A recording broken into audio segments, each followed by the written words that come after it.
Angles with the one and only Pop DiBiase, the primetime capper, and this is the Primetime Angles Live on IG. And let's go ahead and jump into some NBA news first. And pretty much CP3 is probably going to be the hottest name of the summer right now when it comes down to NBA ball players and everything like that. And teams trying to win championships, like a real championship next season. Even though the Lakers are the winner of the 2020 title, we all know that that was some, pretty much it was a college style. You know what I mean? The way that they won the championship. But hey, they showed that the strong survive, and that's exactly what happened. That was the survival of the fittest tournament. Nobody had the excuse of saying that they were playing in a Nobody had the excuse of saying that they were playing in a, bad situation, that they was giving away calls, things of that nature and everything like that. So CP3, I got three teams that are in much need of CP3. That first team is actually going to be his former team, to be dead honest with you. That's going to be the Clippers. Now, since Doc Rivers is gone, maybe, just maybe, Jerry West might try to work out another deal to bring back Chris Paul to the Clippers. I don't know, but you know what? They already own like all their draft picks anyway, so I know that's a super long shot. But I think if they gave up, like, say, a Lou Williams, a Trez, things of that nature, maybe they might be able to make a deal happen. But Chris Paul would be a great fit for Chris Paul right now to be back with the Clippers, because that's exactly who they needed, and he always needed somebody like Kawhi Leonard. So pretty much it is what it is at the end of the day. And I'm gonna go ahead. I'm gonna say that the Clippers are one team that does need him. The second team that would need him, and I know everybody's like, Lakers got to have him. I honestly think that it would be great for him to play for the Lakers, but the Lakers need to go get more of another veteran point guard, but not a Chris Paul type, because you can't have too many leaders in that coop right now with the Lakers. You know what I mean? Because you're pretty much trying to hand the torch off to AD as we move along and everything like that. So pretty much with this, man, I really will go ahead and say that the second team that would need him right now is the Knicks, and the Knicks actually have the firepower to actually pick him up. Now, the Knicks, it would look like it was a bad deal, but if the Knicks were able to add another star into the equation for him, they could make the same move that the Celtics made back in 2008 when they were able to get Garnett, Ray Allen, and they already had Paul Pierce there. So who would they be? They would be able to put him with RJ. So I'm thinking to myself, maybe the Knicks could be a possibility as well, too, because I know that they have the assets in place to make a deal happen. And then the team that most likely should really make a real bold attempt at getting Chris Paul should be, and probably will be, the Miami Heat. Because, man, him and Jimmy Butler could do some things, and I know that they could probably give up Dragic or none right now to get Chris Paul, a couple first-rounders as well, too. They can make it happen. They have the assets, they have the pieces, but I would think that it would be a multiple-player deal. So be on the lookout for that. He possibly could be in Miami by the end of the free agency and everything like that, by the time we start the season up. But if I was a GM and I'm Miami, I got to have Chris Paul. So there it is. My other news is AD is going to break the bank. AD has opted out of his $28.7 million contract. And I think that what this move entails is that AD is going to go ahead and break the bank. I think AD, at the end of it all, will become the highest paid player in all of basketball, because that's just how the Lakers get down, man. And seriously, the Lakers know that for him to stick around, and the reason why he did opt out, he wants to get the max dollars here in Los Angeles. So then, he can really live the good life out here in L.A. And when you're one of the richest people in L.A., it's a different type of respect in L.A. And so if he's the highest paid player on the team, now he knows that he's the face of the franchise, and the future is all about him. So pretty much decisions have to be made by both AD and LeBron at this point. So AD, I think the over-under on AD breaking the bank here is going to be at least minimum, I think, $45 million a season, because they got guys making boatloads. And I think he should be making more than Curry. He should be making more than Giannis, because this guy literally just balls, and they still just are not, recognizing it. The guy scored 2 more points than LeBron. Still couldn't be the Finals MVP. They wouldn't even let him share the damn trophy with LeBron. So pretty much next year should be AD's year. I think that he'll be. I will put a bet in right now for him to be MVP as well next season too. I know it sounds crazy right now, but just listen to me. It's all going to work out at the end of the day. So I really do feel like AD opting out is the smartest thing. And I knew that this was going to happen to where he was going to be able to make his money. And so now we're at the point, AD, get your money, dog, and let's go ahead and see what it do. So pretty much in my last little piece of NBA news, we got the Lou to LA. And this is all jokes to me, because this coach went 0-7 without having a superstar team. This guy is terrible at being a head coach. He's good at being a guy writing down notes and talking to you in practice and everything like that, and folding his arms behind the head coach. But, man, this guy is not going to be the coach that they are hyping him up to be. They just like him because he's been on the sideline of so many successful teams, but that means absolutely nothing to me. Alvin Gentry's been on a lot of sidelines of great teams as well, too. Even Lionel Hollins, one of the Lakers' assistants, has been on a gang of teams that had that were really great too. So pretty much at the end of the day, these guys are professional assistant coaches, in my opinion. And so why would you waste your money bringing them in as the head coach, knowing that you got Sam Cassell, a guy who was way more successful in the NBA, who won championships in the NBA. He helped 2 franchises show their worth. The Timberwolves, he got them to the furthest they've ever been into the playoffs with Kevin Garnett. He got the Clippers to the brink to where that they could have won a second round game. They were closer to winning the second round game with Sam Cassell than they were with Kawhi Leonard. So pretty much, why wouldn't you want this guy to come teach your team how to win? 2-time NBA champion in his rookie and second year, and just literally everywhere he went, he was an asset. So why wouldn't you think he would be an asset as a head coach as well, too? So pretty much it is what it is at the end of the day. Tyronn Lue gets his job. He gets to stay in L.A. He gets to coach the Clippers. And literally, I feel like they kind of set this thing up in a sense as well, too, because they brought him in last season with the promise that pretty much he will be the head coach if something goes wrong with Doc Rivers. I think that's exactly what was asked of him once the Lakers went ahead and passed on Tyronn Lue as well, too. And we all know why the Lakers passed on Ty Lue. It was because LeBron said that guy, he couldn't do it with that guy because he knew that guy wasn't going to get them to the end point. So that's why you bring in a guy like Frank Vogel, who's more seasoned, who knows how to work a defense, and then you just go from there. So pretty much it is what it is. The Clippers get their man, Tyronn Lue, and they just took 2 steps back, in my opinion. But they are going to be making some monster moves as well, too.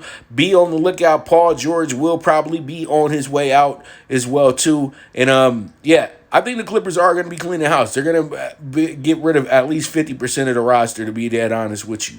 So, Kawhi, you're going to have a whole lot to say. So I already know what y'all want me to do. Let me go ahead and get into the bets. I'm a variety show, though. Y'all know that, man. If you've been listening to Primetime Angles on the radio, Capcast, all these years, I got to kind of talk about what's actually going on and everything like that in other sports, even if they're not playing. But let's go ahead and talk about it right now, and let's get into it. It's going to be CFB Friday night bets. First up, you guys already know I gave you guys Tulane earlier this week when we talked about conference bets list. So that's the bet right there, plus 6.5. I think Tulane is going to be really good in this game today. A possible upset here as well. So you're getting 2-1 on this bad boy as well, too. So I would say check it out. Because plus 6.5 on Tulane, I like it. I think that it will work out, and it's a possible victory here. I think it should come down to the final field goal, something of that nature, if the game is close. That's why I'm rocking with the plus 6.5. I think Tulane doesn't get blown away. They're at home. They play much better at home as well, too, and they can take advantage of an SMU team that's a little shorthanded of their better players on offense as well, too. So there it is. I really do like this play right here, plus 6.5 on Tulane. Let's see how it shakes out. Then I got Tulane dropping 30 tonight. I think that we're good for them to drop 30 tonight as well too. So Tulane over 29.5 team total. I think we're all good in that regard because SMU plays some defense, but at the same time they don't. You know what I mean? We've seen SMU give up 50, 60 points in a game, and it is what it is. So pretty much that's where I'm going, over 29.5 team total for Tulane tonight. And then in the first half, I think we go over 32.5.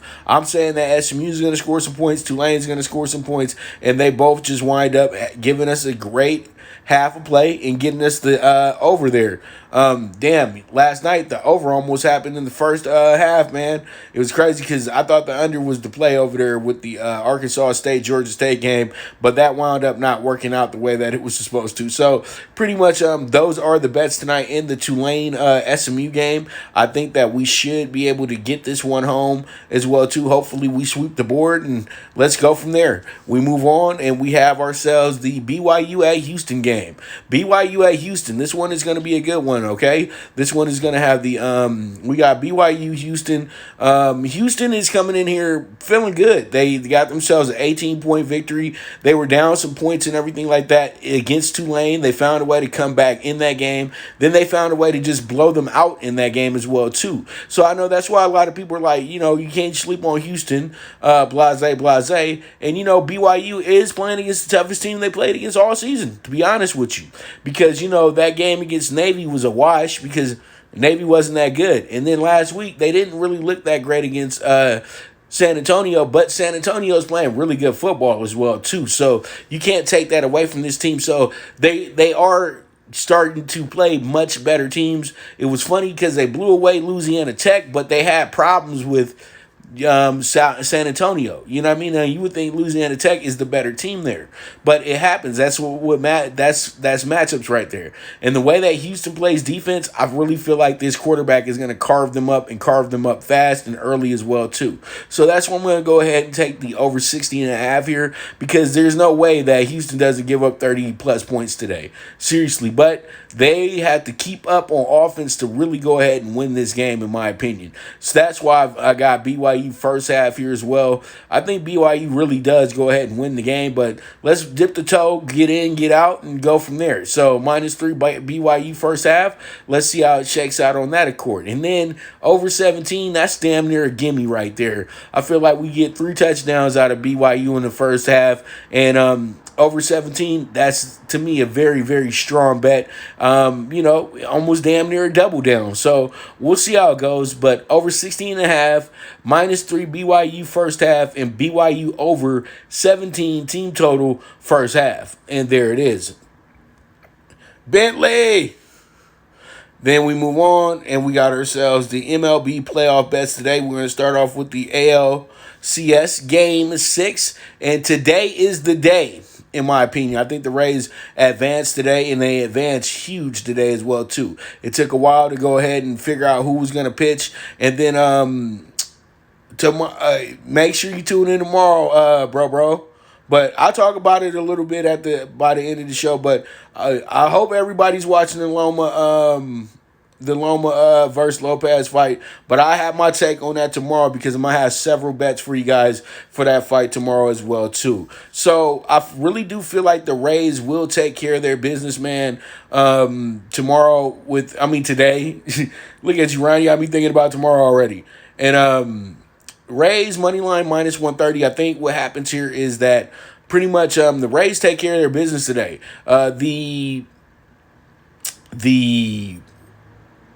It's just crazy to me that, pretty much everybody felt that it was a nah, you good, Ron. I'm just over here just putting my thoughts together and not trying to stutter and overtalk. But pretty much with the Rays, I would say that it's time. Them losing these 2 games in a row, I was not surprised at all. You got to understand, this team's been playing a lot of games over the last few weeks. And you got to look at it this in a series situation, like a baseball series situation, where a team comes out, they'll win the first 3, then they'll lose a game in a 4-game series, right? Okay, so now we're in a 3-game series, and pretty much a 2-game series now. And what happened was the Astros got their 2 back.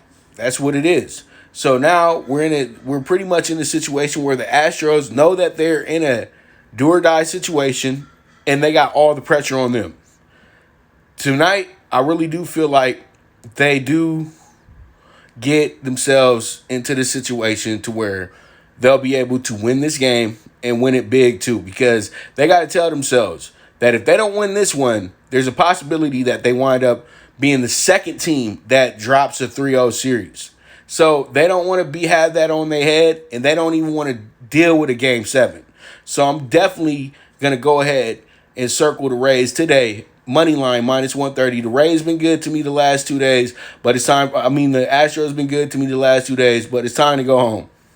Seriously, don't nobody. And I know that actually the Astros would be a better World Series rating bonanza, but the thing is though, the Rays are the better team and they deserve to be here. So pretty much, I'm gonna go ahead and have the Rays -130 tonight. I think they get over 3.5 runs tonight as well too, and then they should be leading after the first 5 innings as well. There goes some plus money for you guys. I know we always love some plus money. So there it is. And then I think we go over 4 first 5 as well, too. We got the over early in Game 5 the other day. Hopefully we can go get the over today in Game 6. And then we can go ahead and, relax a little bit. But Rays, take care of your business. You got your best pitcher on the mound in Blake Snell. And I just think that they should be tired of losing by 1 run. Because the thing is, they could have took care of this thing twice already. Last night, they got really close, but hey, you couldn't do anything about Carrera hitting that homer last night. It is what it is, and he did what he had to do. And that was fall baseball for you in the essence of everything. So those are my MLB playoff bets for tonight with the ALCS. And then we move on to this series right here. And you know what? This is getting tougher and tougher for your boy by the day. The Dodgers losing last night, that was a surprise, but at the same time, you could feel it coming in a sense after you got out the 5th inning. Now, pretty much, I know you guys want me to rip Clayton Kershaw in half, right? Because I was the one, bigging him up, saying that, he's the man, da-da-da-da-da. Yeah, you asking if it's the Rays, we just had it on the board, bro, for like the last 5 minutes. But yeah, it's the Rays today, dog. The Dodger game now. So pretty much the Dodgers, to me, I think today they know what time it is. It's the season, bro. Now they got pressure on them, and I think they play much better with pressure on them. Because 2-0, that was pressure. You know what? 3-1, that's pressure. Because at the end of the day, you know that you only got one more chance. You know what I mean? You only got one chance to win the game, really. You do. You get 3 opportunities to win the series, but you only get one chance to win the game. You know what I mean? So pretty much it is what it is. The Dodgers, the Dodgers had to put this hat on. 3-game sweep. It's Friday, Saturday, Sunday. That's the way they get the series home. That's the way that they get back to the World Series, pretty much point blank. Because, right now, the Braves got some pitching issues where guys are tired. Because, yeah, they had some great games. Anderson and all those guys, they killed it. They look good. But they tired, bro. They pitched a lot. They threw a lot of pitches. And the Dodgers, seeing them the second time around, it ain't going to be that sweet for them. Especially somebody like Max Fried. Max Fried's a great pitcher, but he can be hit. Anderson can be hit. And that's what I think the Dodgers are waiting for. The first time around, Ricky's looking good. You don't know what their tendencies are. Second time around, they're going to try to go back to that same game plan. Dodgers is going to catch the rhythm. And tonight, they better catch the rhythm. But one thing, though, is, man, the Dodgers had all the opportunities in the world yesterday to win that game. The Kershaw held him to 1 run into the 6th inning. Bottom of the 6th. The moment that chopper went over his head and he fell over, I said, he should go get him right now, Dave Roberts, because he just fell over. He's having back issues right now as well, too. And it's looking kind of timid at this moment. But no, you trust the Cy Young winner, the former MVP, to go out there and handle his business. Okay, he gives up 2 runs. They pull him out. Okay, whatever. And then, okay, the relievers are supposed to come in and take care of, have your back. They didn't have his back. It was like watching a homeboy get jumped in the park, bro, and everybody just walked the other way. Like seriously, like you supposed to be there for your brother. You supposed to be there for your teammate, man, because he's always there for you.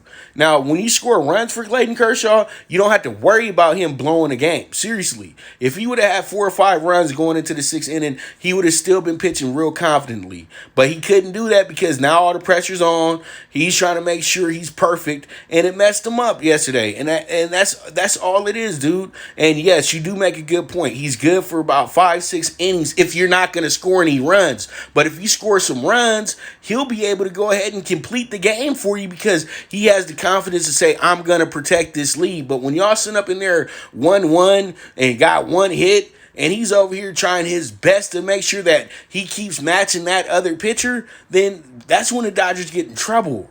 So it is what it is. Both sides can be blamed, but it's more on the offense. Your job is to score runs. He can't pitch and hit. That's the whole thing. But it is what it is. No excuse. They lost, and it is what it is. But no score first inning. Under 9.5, and the under five at 5. Well, Dustin, and I see Dustin May is the starter tonight, but I'm gonna tell you like this: it's about to be a real slapstick situation going because they're gonna have a lot of pitchers pitching tonight. In my opinion, you be ready to see Alex Wood tonight. Be ready to see a lot of guys tonight, but pretty much if the Dodgers can just jump out and get to a good lead, then they can do what they did the other night. But yeah, man, and my boy and Eric, I've said this the whole series. I said this before the series started. We can't get to no World Series if they don't score no damn runs. So now you guys need to get some runs, but tonight I need you to go under. So win the game 5-1 if you need to. So under 9.5, under 5 as well too, at 5. And then the Dodgers, you guys know that's first 5. Dodgers should be leading by that point as well too. I really do expect them to have a hot start. Simply because it's taking a while for the Braves to put out their pitcher, and simply because the Dodgers know that there is no tomorrow if they lose. Seriously, this is the type of pressure you need to win a championship. You just can't coast to this thing. So be like Denver. Believe in yourself. Say that I'm not going home and I belong in this bubble. So we'll see how it goes, but there it is. That's the scores for you guys today with the Dodgers and the Braves. But you know what? Shout out to the Braves, man. They're playing some good baseball right now. They got a little exciting team there as well too. But we all know that this got to be one of the worst seasons ever in baseball because these teams are playing each other for the first time. It's like little kids right now, dude, like playing Little League. You know what I mean? Like we played in our region the whole time. Now we got to go against some guys we ain't played all season, but you know who they are. So, it is what it is. But game 5 tonight, do or die. Do or die. LA is with you, Dodgers. Let's see how it checks out. But all in all, I know that you guys are going to probably be leaving me in a second. But I do have Santa Anita for you today as well, too. And last time we did play Santa Anita, we hit an $1,800 pick 5 as well, too. So you guys be on the lookout for my tweets today because I'm going to be tweeting out the whole race card for you guys. So pretty much you guys be on the lookout for that and the pick 5 as well too. But I do have my best bets and everything for you today as well. But you guys, if you are interested in being an exclusive client, please hit me up on the Twitter at PopDiBiase or on PTSI on IG. We're going to be doing this for about another few weeks and then the website should be ready. So then things can be a little bit more simplified for you and everything like that. Even though it's already simple now, just hit me up and I'll go ahead and I'll give you the fee. And then we go ahead and make sure get you on the team. That's how it works because I accept all apps, PayPal, Zelle, Venmo, Cash App. So pretty much just hit me up and we'll get you together and get you winning and everything like that. So pretty much I thank you guys so much because I know you're going to leave in a moment, but there is no me without you. You guys know that already. So you guys have a beautiful day. And tomorrow we're going to be starting at 8 o'clock a.m. because I'm going to have a full slate of college football games for you. I think I'm going to have over maybe 15, 20 games for you guys tomorrow in college football. So be ready for that. Because I'm going to be ready for that. And we're going to get us some money, dawg. We're going to get us some money. So pretty much we move on. And let's go ahead and the great race place, Santa Anita. Not too far from me either. I cannot wait till they let people back in. Because I got so much drip on the way right now. It's going to be insane. Yeah, baby. I got a surprise for y'all. I got a nice Christmas present coming. But yeah, here we are. Race 3, baby of the day. Viva la Mexico! Y'all have a good one, man. Our baby of the day is gonna be a horse called By Moonlight. By Moonlight is gonna be a 2-year-old that finished third over at Del Mar last time out, first time out, and this horse is a really good horse. So I think that what we do here is we got to circle this horse up. I know that the connections aren't the top connections, but they are two that can get you to win here. So pretty much I'm going to circle By Moonlight, the 7 horse here, and we're going to compare this horse up with the 4, the 5, and the 6 today. And we can go ahead and box it up like this: 4, 5, 6, 7. You guys can key it 7, 4, 5, 6. Then we have the best value of the day. It's going to be a horse by the name of Quick. Quick is a really good horse, and this is going to be in the Lounge Optional Claimer. This is another turf race, which is going to be a mile, and 59,000. This is one of the bigger purses of the day. Quick is a horse out of Great Britain as well, so you know he's going to take a liking to the turf, and all these foreign horses have been very good on the Santa Anita turf as of late. So pretty much I do like Quick here. Quick looks to get over a little bit, so then get himself prepared for big stakes coming forward. So pretty much there it is. Key horse will be Quick, number 6, and we're gonna put Quick with the 4, 5, 1. You guys box it up 1, 4, 5, 6, or you guys can key it 6, 1, 4, 5. And then in the nightcap, this is kind of a hunch play right here. I'm going with the horse by the name of By Wave By. Okay, and By Wave By is gonna be a 20-1 as well too.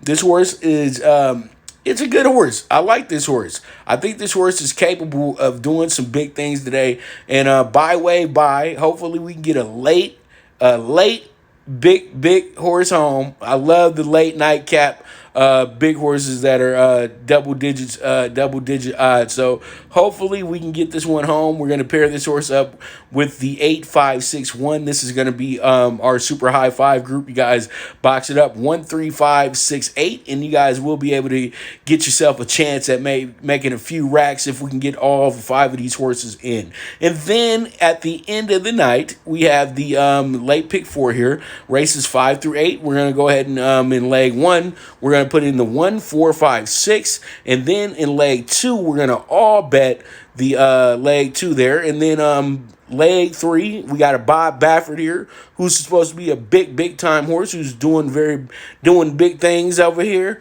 We're gonna go ahead and have this horse. We're gonna go ahead. Leg 4 is gonna be the 3, 5, 8 here as well too. In leg 4, so hopefully we get the Baffert home, and then we can just relax and get our 20-1 home. Hopefully it'll be 40-1 by then, and we'll be good to go, and we'll have all of our stuff ready for the Loma Lopez fight tomorrow. So there it is. There it is. You guys are the absolute best. I thank you guys so much for tuning in. Tomorrow we'll be talking college football. We'll be talking boxing. We'll be having some horse racing for you as well too. And if these baseball games work out the way that they're supposed to, we should at least have one of them tomorrow. So we'll have something to talk about with baseball as well too. So you guys make sure to tune in and tell your friends to tune in on as well too. So pretty much also you guys can go ahead and sign up for the you guys can go ahead and subscribe to the YouTube page. Please do so. I'm trying to get 1,000 subscribers by the end of October. I don't think it's going to be that hard if I got so many people following me on Twitter, so many people following me here and on Facebook. So make it happen. All it takes is hit the subscribe button. That's it, and that's all. And pretty much we can get this thing going, because I'm trying to take that YouTube thing to a whole nother level, okay? So pretty much you guys are the absolute best, and you guys make sure to keep tuning in. I'm going to keep doing this daily as long as we got enough sports to talk about, okay? So you guys are the absolute best, and I'm going to be back to you tomorrow morning, but I'll be around all day tweeting out. Clients be ready. Plays are on the way as well too. And if you are interested in being an exclusive client, as I said before, hit me up here at PTSI on IG or on the Twitter at PopDiBiase, okay? Once again, this is the premier sports betting show with the one and only Pop DiBiase, the primetime capper, and this is the Primetime Angles live on IG, and I am gone.